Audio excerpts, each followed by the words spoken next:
hello' hello' Barman দা আজি অফিচৰ কামটো কৰিলোঁ ৰ'ব এই চহীটো ল'লোঁ আপুনি দেখোন জানেই ছাৰৰ তাৰপৰা চহী ল'ব কিমান দৌৰি থাকিব লাগে এইকেইদিনতো মই আহিয়ে আছিলোঁ 4-5 দিনমান হ'ল আজিহে কামটো হ'ল ৰ'ব কালি আকৌ কোৰ্টত যাব লাগিব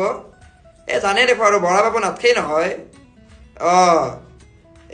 তাকে মই এতিয়া বাছত উঠিছোঁ আজি আকৌ মোৰ বিয়া এখনো আছে যাই পেলাই সেইকাৰণে ৰাতিপুৱা কামটো কৰি ল'লোঁ আৰু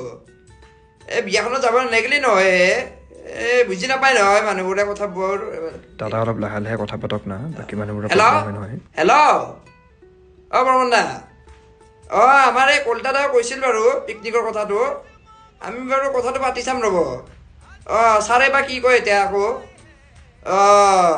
মোৰ আকৌ জানেই নহয় বহুত কাম থাকে এইফালে বিয়া বাৰু এইকেইদিন সেইকাৰণে ক'তো ওলাবই পৰা নাই ৰ'ব এই অফিচতে আহি থাকিব লগা হৈছে দাদা অলপ লাহে লাহে কথা পাতকচোন মোৰ মাথাটো বিষাই আছে হেল্ল' বৰ্মন দা মই অলপ পিছতকৈ কৰি আছোঁ দিয়ক মই বাছত আছোঁ নহয় মই অলপ ঘৰত যাই পেলাই কৰি আছোঁ দা আপোনাক